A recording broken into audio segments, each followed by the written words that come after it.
Alright, so we're going to be going into the Blasters matchup guide, and for like general purposes on how to succeed on the weapon. Anyways, welcome to a Brawlhalla video, let's get right into it. So, Blasters is one of those weapons where, while it is still a good weapon, it is the hardest weapon to play past 2100. Honestly, it's the hardest weapon to play past 2050, even, because it is so matchup dependent, and it is the only weapon besides Greatsword where you are forced to genuinely change your playstyle. Like Greatsword, you can still play however you want. Blasters, you are forced to change your playstyle around the weapon. There are multiple different ways and playstyles to play the weapon, but that's not what we're getting into today. Today we're going to mostly be getting into the matchups and how to play losing matchups, or generally how to succeed with the weapon.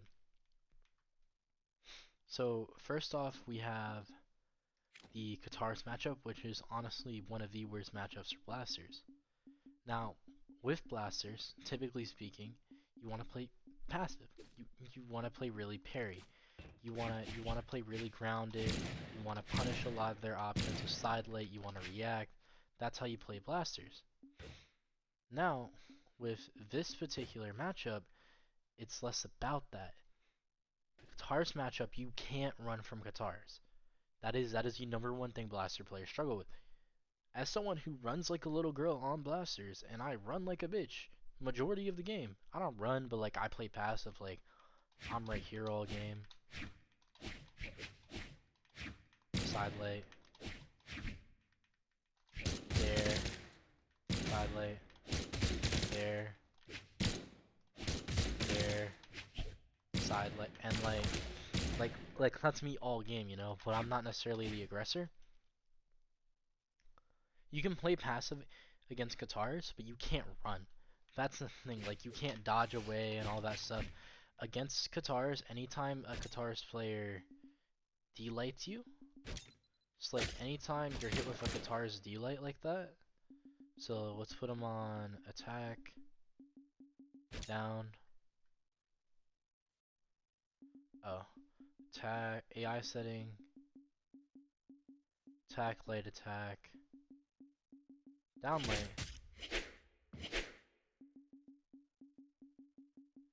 So I guess I just don't get to choose what attack she picks. Like what? This game is rigged. So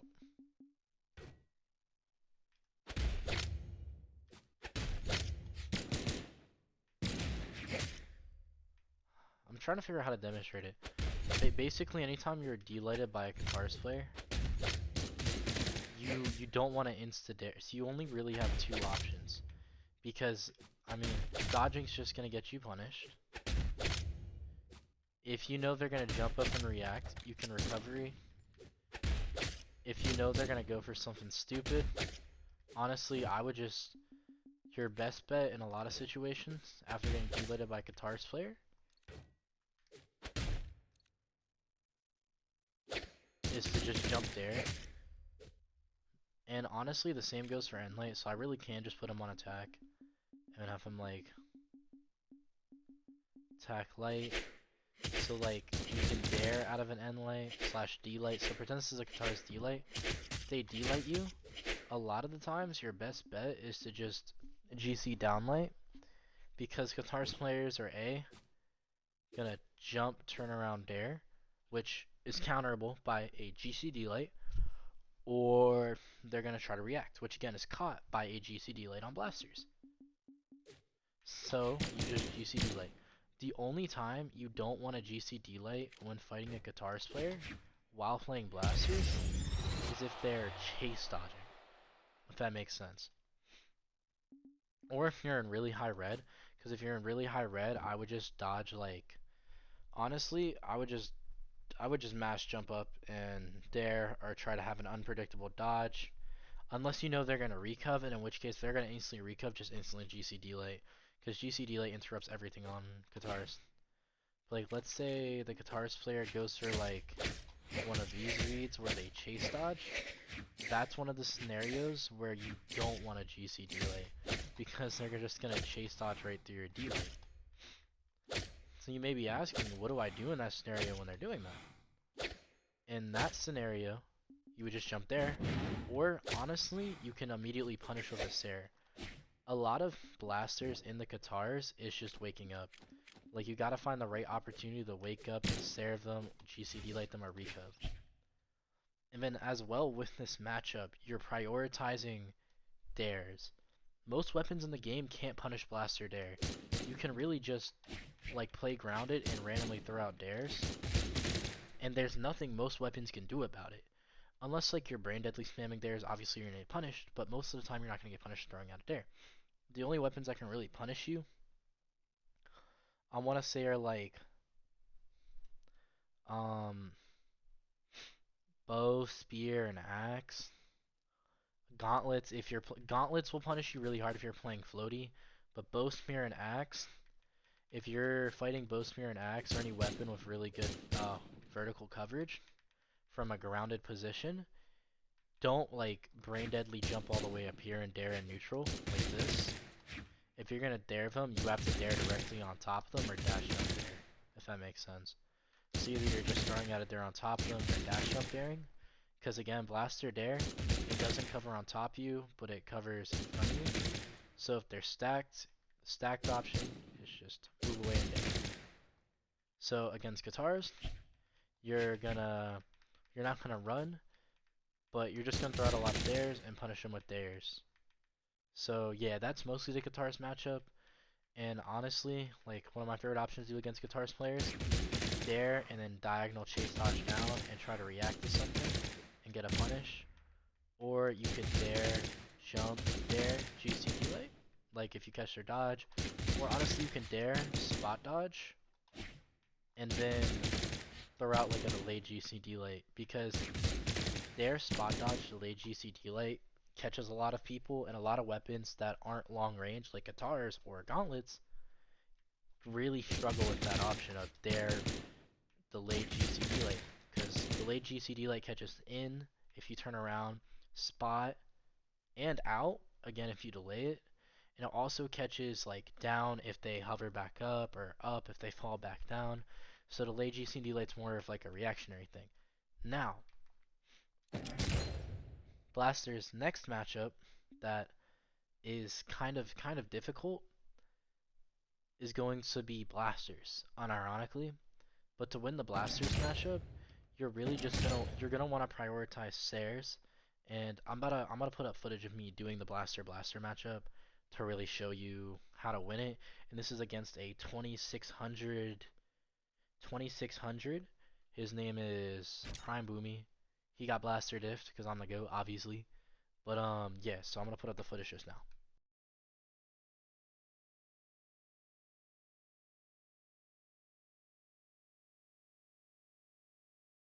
Okay, so I'm queued up against the 2600 Prime Boomy. He's a Blaster player as well.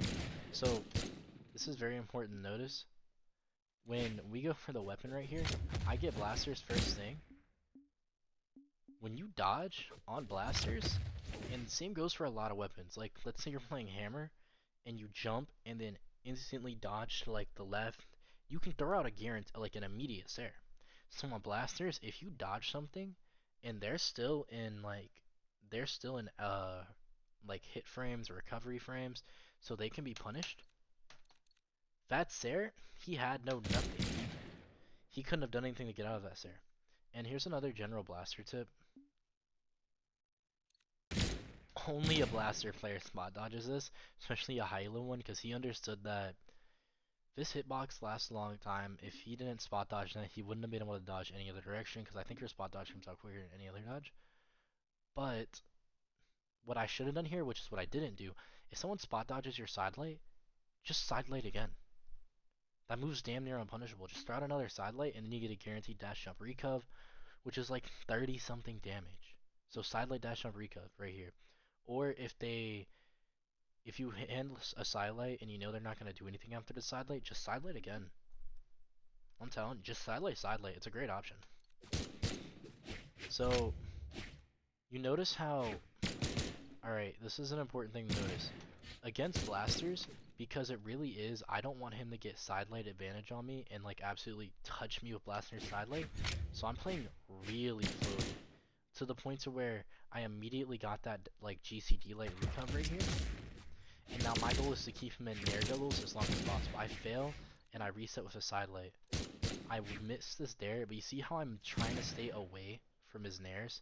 Like this was nair range, and I dodged this way because I don't want to be in nair range for this matchup. You see how a lot of this matchup's just side lights, or stairs. That's all this matchup is.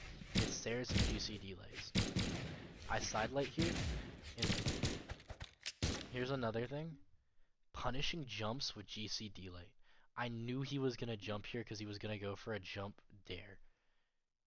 Blaster players love to react rather than just going for a jump stare or standing still or backing up and resetting. Like he should have in this matchup. He should have just backed up, reset, and then punished me. But instead he jumped, so I knew he was going to jump, so I caught him with a GCD light. And again, that's really important in this matchup. He switches to hammer, so here's the hammer matchup. Again, that's a really important thing I did there, if you didn't notice. When I caught him with that dare, I diagonal chased to the ground to react. And then I got that dare stare right there. That was just pure reaction. This is me being stupid off stage. I really could have ended that stock right there. But this is just me mashing and getting beat on.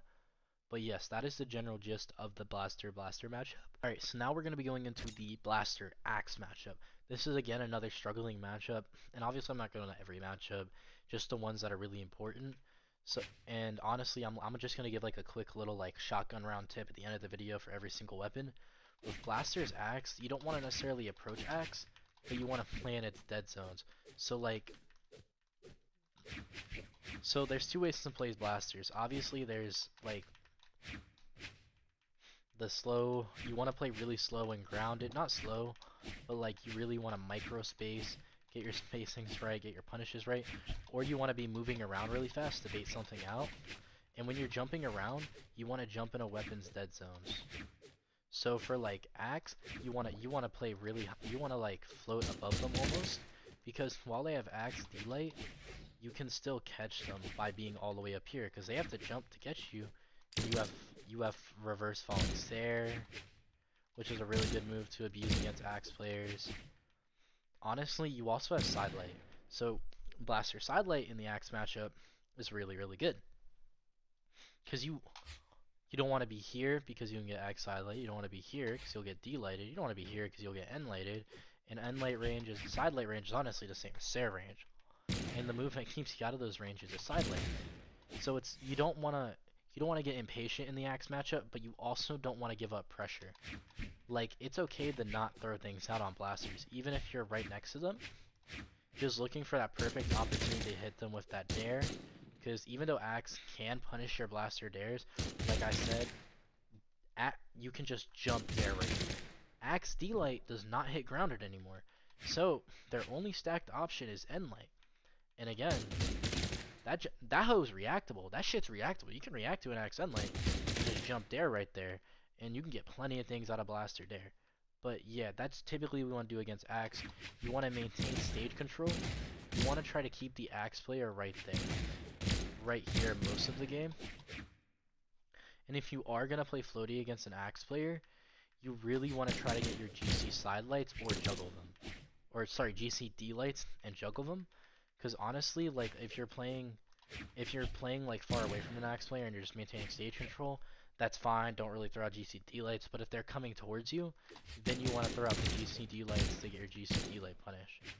I'm gonna throw up a quick little clip of me fighting a 2400 Axe player in ranked to kind of give off like that general thesis of what to do in the Axe matchup. Of what not to do. Look. I rush towards the Axe player brain dead. Dodge right into the Axe N-Light. You never want to play in N-Light range against an Axe player, because that is how you lose. This is an example of what not to do. Never just dodge right into an Axe player's N-Light.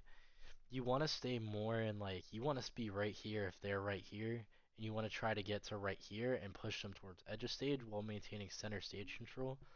Since I'm Blasters, I'd want to use these three platforms to, I'd want to go to this platform to right here to try to keep that general stage control, but I gave up stage control entirely to this Axe player and let them N-light me, which just completely sent me off stage and I lost the game because of it. So unironically, I'm gonna use Artemis for this example because she has both Lance and Scythe. Now Scythe's a losing matchup, but Lance, that matchup's easy. My honest advice for the Lance matchup is run away, abuse side lates, lots of GCD lights. I wouldn't be too focused on trying to land dares in the Lance matchup because you will get punished. But like honestly, playing stacks right here on Lance, you can throw out. Honestly, just run. Just run. Lance can't really do anything against passive blasters. I'd really just sit. I'd really just sit on the other side of the map. I'm not gonna lie. They come over here, fade away Sair, poke at them with side lights. If they're getting closer to you, obviously you have that spot dodge GCD light, which, because most Lance moves they have fuck all active frames. Lance has no fucking active frames at all, which is perfect for the blaster player special spot dodge reverse GCD light or spot dodge GCD light. So if you know they're gonna Sair, just spot dodge GCD light. If you know an Artemis player is gonna throw out a side sig, just spot dodge GCD light. Or let's say that Lance player is playing really aggressive, up close and personal, which, let's be real guys, that's never gonna fucking happen. All Lance players are pussies, even though their weapon is meant to be played not like a bitch. Just jump there. Just play on top of them. Honestly, like if you're in a situation where you're moving around really fast and trying to play in dead zones because they are punishing you for playing slow, or you just want to mix up what you're doing, not be predictable, just come to either side of them and throw out a just dash jump there. Honestly, dash jump there. Don't like jump there against Lance or do this like float down dare. No, you want to dash jump there against Lance. Is the only weapon where I'd say your only viable dare option is dash jump dare, or obviously a dare read, like off a side lay or another dare and light or something like that. But yeah, honestly, just play like a bitch and you win the Lance matchup. It's honestly one of the easiest matchups to win for blasters. Now Scythe, honestly, it's the exact same thing. Scythe covers all your dead zones, and you don't really want to play stacked with Scythe. Like, this is the perfect distance. A Scythe player can't do anything. Especially, so they can hit you with delay right here, but they can't hit you with anything right here. Like, if you sit right here in this distance, no Scythe player can hit you. And if you are, like, jumping around them, you want to do, like, that little... You want to stay above their heads. Above the back of their heads, if that makes sense. Because that's where the Scythe player's dead zone is. And again, this is a matchup where you're going to be throwing out a lot of Sairs. You're just trying to keep your distance and prioritize stage control. You're going to want to throw out a lot of dares in this matchup. But not if they're playing grounded, you're going to want to throw out a lot of dares. If they're playing really floaty, a lot of nairs. Keep them up in the air. Just, again, just one of those matchups where you can just win from playing smart with blasters and just trying to, you know, move around the map, micro space, find your punishes. Now another, like a matchup that's actually hard as shit is gonna be Cannon. This I'm gonna go over a sword matchup real quick. Sword matchup's really simple. It's just they have Sair, they have side light. Don't play floaty, or you're gonna get beat on. Um, Make sure to abuse backdash side light against sword players, but don't put yourself right here with a backdash side light. And honestly, with blasters, never throw out more than one backdash side light. Swords especially will capitalize off that. Backdash side light, and if you whiff a side light, move. Just move. Just move. Because they are immediately going to try to punish you. If you whiff a side light, move. And then another tip against sword. Just don't be brain dead. Sword's one of those matchups where it's like, if you're better, you win. If you're worse, you don't. Hammer, you just want to play grounded. Like, you don't want to play in the air at all against Hammer. You want to play incredibly grounded. You want to prioritize your side lights and jump spot dodge GCD lights because Hammer doesn't have active frames unless it's end light. You don't want to get caught with Dare. You don't want to get caught in Hammer juggles. It's just not a good time. You don't want to get in GC stomp range. So just be smart with side lights. Catch them with end lights. And honestly, I would like spam D-Light a little bit. Hammer is one of the only matchups where you can get away with throwing out a bunch of grounded blaster delays. Now, Cannon's one of those harder matchups where you can't really... Don't run. Cannon, Guitars, and Boots just don't run, honestly. Like, so Guitars and Boots just don't run. The Battle Boots matchup's the exact same as the Guitars matchup. They hit you with a Battle Boots side light, GCD light, jump there, all the exact same options. The Cannon matchup, it's not that you don't want to play passive or aggressive. You want to hold neutral and stage control. You just kind of want to stay outside of their range, and you want to stay out of side light range. You don't want to play stacked on top of them either. This is one of those matchups where like Lance, you want to keep your unlike Lance, you want to keep your distance in this matchup. One of the very few matchups where you can't run and you can't approach. So that means you have to parry, counter, or play really strong neutral. So that means playing right here, same kind of general pieces. Same thing with gauntlets, you don't want to really run because you'll get punished really hard. Same with orb, you don't really want to run, but you don't really want to play aggressive. You just want to kind of stay in your side light range, your Sair range, really abuse Sairs, falling Sairs, get a lot of value out of D-Light on Cannon against Cannon. If a Cannon player's side lighting and you know they're fishing for a reaction, like you know they're fishing for something, just GCD light. If they don't Sair, they're quick enough to GCD light hits. If the Cannon player, if the Cannon player is fishing for reaction, just GCD light. GCD light's a get out of jail free card wake up against most weapons, but if they catch on, they will punish it, and Cannon can just 0 to death you off one dodge read. So you either want a GCD light or just mash Sair. Like the minute you get hit with a side light, low key just mash Sair. I'm not gonna lie, just mash Sair. If they don't go for a dodge read, just mash Sair or GCD light. That's how you beat Cannon. But yeah, and then Greatsword. Honestly, the counterplay to Greatsword, just play like a bitch. I'm gonna be honest. Like, don't let them get close. And if it's like, and if they're just jumping around in the airs, you just have Nair. Juggle them with Nairs. Spam Nair. Juggle them with Nairs. Try to catch them with Nair, maybe a falling Sair. But yeah, that's the Greatsword matchup. If they're playing grounded, play like a bitch. If they're playing really floaty, play really aggressive with Nairs and Sairs. Like, really try to catch them with as many Nairs or Nair Sairs as you can. Or like Nair Recov. Just catch them while they're in the air. Because against blasters, Greatsword's absolutely defenseless in the air. But on the ground, if you play super aggressive against a Greatsword player, you're just gonna lose. So yeah, that's most of the matchups in the game. I think I've gone over everything pretty well. Like, follow, subscribe, all those good things. Let me know if you want more in-depth guide on blasters, maybe drop a guide on another weapon. But this is just the general blaster matchup guide. Yeah, have a good one.